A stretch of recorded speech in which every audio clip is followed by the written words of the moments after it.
Hannah here and welcome to today's mini Zentangle session.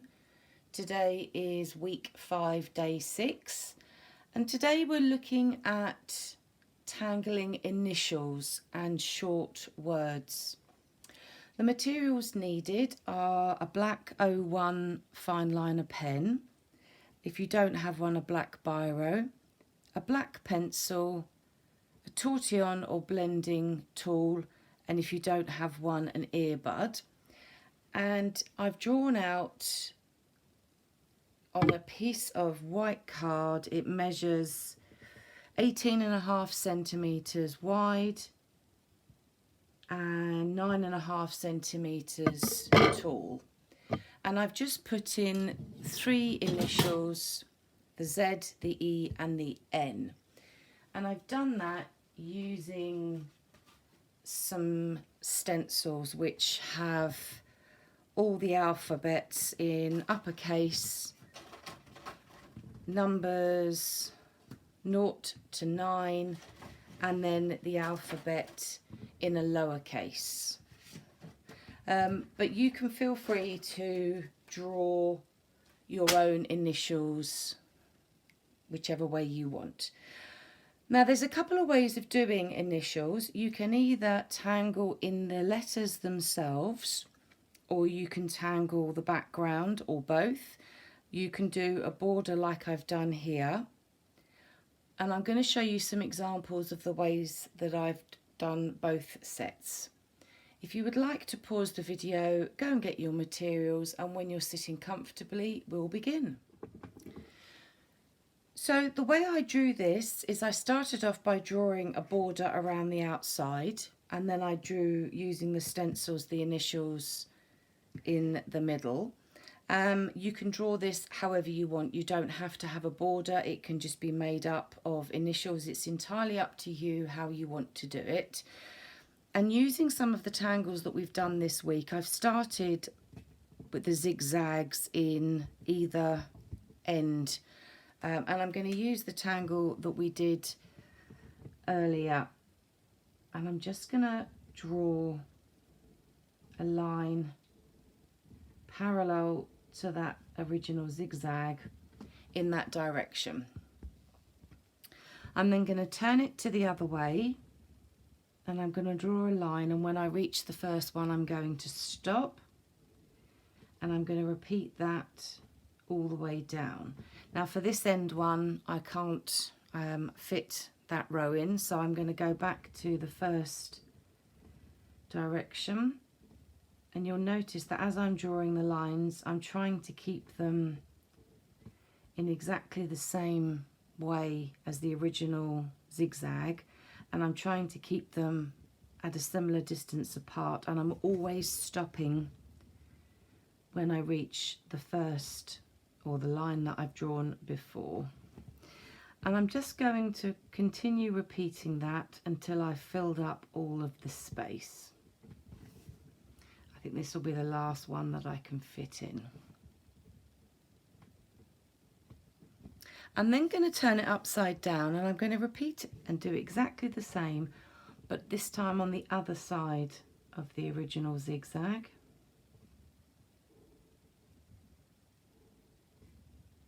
And then turning it the other direction, I'm going to continue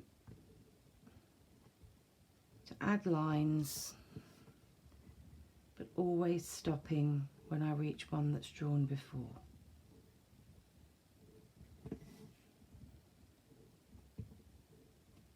And I'm not going to tangle the whole border round, because I think that could take me a little while, but I just wanted to give you a rough idea of how it would look. So that's the first section done. I'm then going to switch to my pencil, and to add the shading I'm just putting a line of pencil along the inside of that original border, and then turning upside down and doing the other side. And then switching to my tortillon or blending stump, or if you don't have one, an earbud, And I'm just gently smudging that pencil line out, and this is just to give it a bit of depth. And then I'm repeating it on the other side so that both insides of those lines excuse me, will have it smudged. And you can see how very simply, just with a few strokes of the pen, how effective that looks. I would now repeat that and do that the other side, but I'm sure you don't want to watch me do all of those. So these are the tangles that we did this week. That's the one that I've just done there. And you'll notice that there are two tram lines, or what I call tram lines, around the outside. I've not worried too much about that for the border, but you can add that in. The next one was this one that we did, and there were two different variations, which was this way, and then the ones with the big bulbous circles on the end.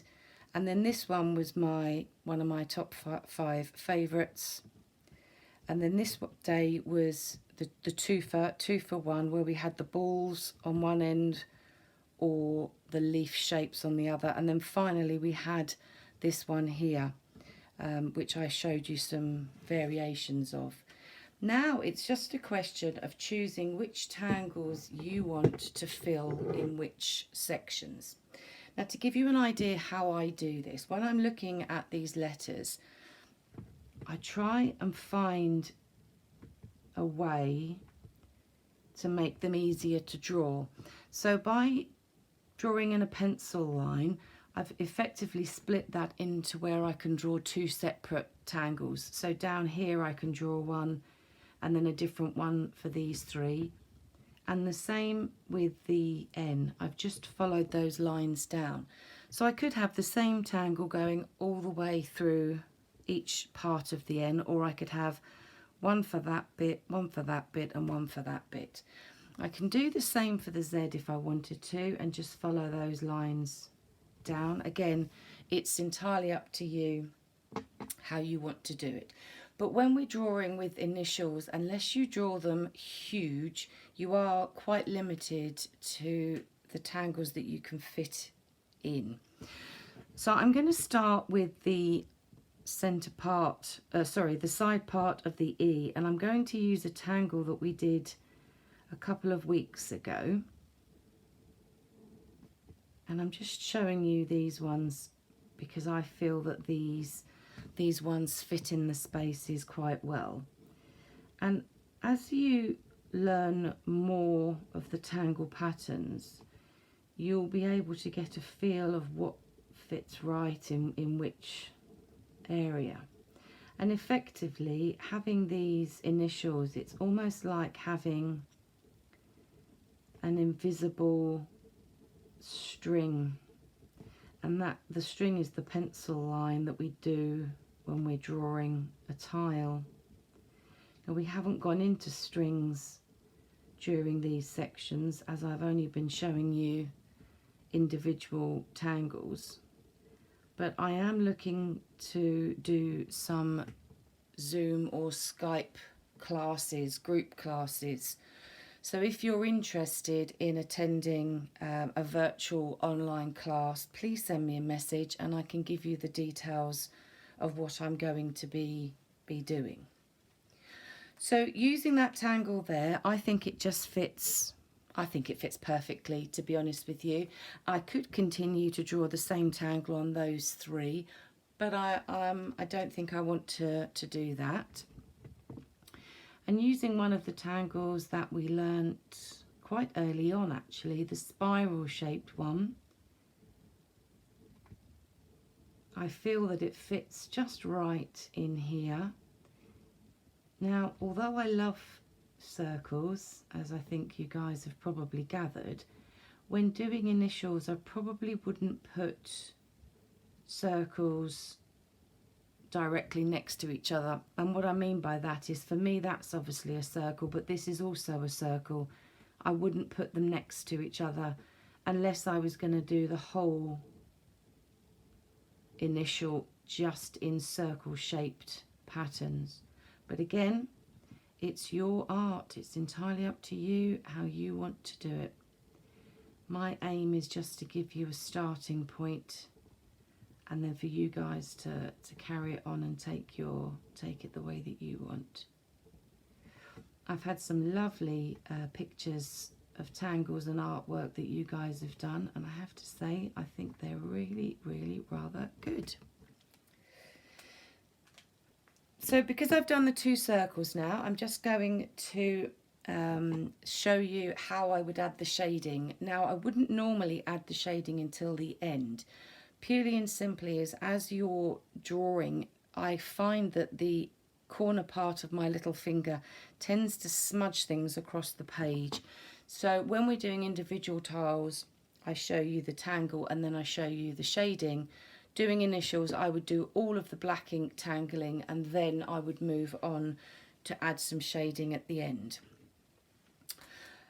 For, I think, this part of the Z, I'm going to do one of the tangles that we did a few weeks ago. And again, I'm just showing you how you can adapt these tangles to fit in the areas and really make them your own.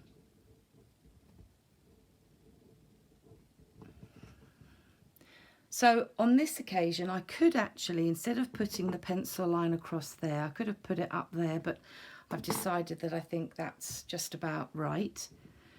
And then for the bottom part, I'm going to draw another zigzag. Oops.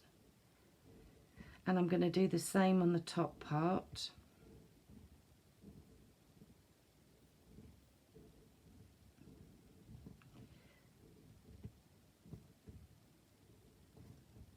And the tangle I'm doing in here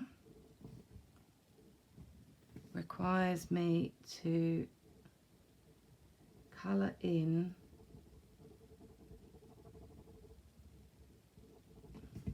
I would colour in all of these parts here and then I would turn it up the other way, draw some more triangles inside, and again I'm going a lot quicker than I normally would, and then I would fill all of these triangles with the wavy lines, and then I would repeat that at the top so that you've got the same tangle at the bottom and the same tangle at the top. And what I'll do is when I finish this, I will add a picture of the completed version a bit later on. So you get the idea of what it is that we're doing. I'm going to show you some examples that I've done using initials, and I could make lots of different cards from initials, but to be honest with you, I've made so many card sets since we've been in isolation. I've decided to do things slightly differently. So here I've done 2 examples. I've just done an H on this one, which is for my initials, and then I've done a tangle that we're going to do in the coming weeks. And then for this one, this is TC for Tangled Web Creations, and then this was the tangle that we did on the last day of this week, which was this one. And I have to say that I think this one actually is rather nice, and the shading makes it. And I look forward to showing you this tangle in the coming weeks. I did one for the NHS with the rainbow, but as you can see when I mentioned earlier on, as I was drawing, I ended up using the side of my hand and I managed to spread the pencils all over here, so it does look a bit of a mess. And using a blue micron pen instead of a black micron pen, blue for the NHS colours, I've just chosen a couple of tangles that I've done inside each initial, and then round the outside I've just coloured it in gold. Here I've done, it's much larger, this one. I used the 2 capital letters in the stencil set, and then the rest of them are all lowercase. But you'll see some of the tangles that we've done during the earlier sessions. So we've done this one, and this one, and this one, and this one, and this one, and this one. I could go on for a while, but you get the idea of what I mean. You really can make it your own. And this one I did for my nephew. I did one for him and I did one for my niece, and I mounted them onto thicker cardstock so that they could have one for each of their bedroom doors. These are quite fun, actually. These are some of the outlines that I've done in my book, Zentangle Under the Sea. And you recognise we've done this tangle and this one. And this one and this one is both tangles we're going to do in the coming weeks. And going back to why I didn't want to make any more card sets, I decided that I wanted to do them and put them in clear plastic coasters. So I've done another H, which is for me, for my initial, a Z for Zentangle, and I've done the outline, the back of this with the tangle that we did this on Wednesday of this week. And then I've done a little one for Lily and putting pink in it, and then I've done another one for Jack. And what I will do is I will remove these when I've finished here, and I will mount them on cards so that I can make them for their birthdays. And I think having the coasters as well, it's another way of giving a really nice gift to somebody. And then not wanting to leave my parents out, I've done one for my dad, one for my mum, and these ones are on magnets, which I will give to them and put them on the fridge. And just some examples of some others that I've done, nothing to do with initials, but these are some more coasters that I've done, and I use these as examples for when I'm doing lessons. So this one is on a brown tile, which is called a Renaissance, as is this one. And these two are both ones that I've done for the coffee and tangle sessions. And finally, this is one that I've done for on a black tile. Again, this is another different type of class that I offer. And my final set of examples, again, are nothing to do with initials, but they could be used, and I use these for gifts. And these, again, are little magnets. They've got the magnetic part, the strip on the back, and I just use these for examples when I'm going into classes to show people what you can do with them. And because they're the mini tiles, they're much smaller than the coasters and the original magnets that I showed you. Oh, let me come out so you can see that. So you get a rough idea. There's an awful lot that you can do with initials. Give them as gifts, mount them on cards, just really have fun with them. If you have any questions or you'd like to send me your artwork to have a look, please feel free. I will include my email address in the description for this video. And for those of you that are interested in attending a virtual online class, please send me an email and I can give you all the details.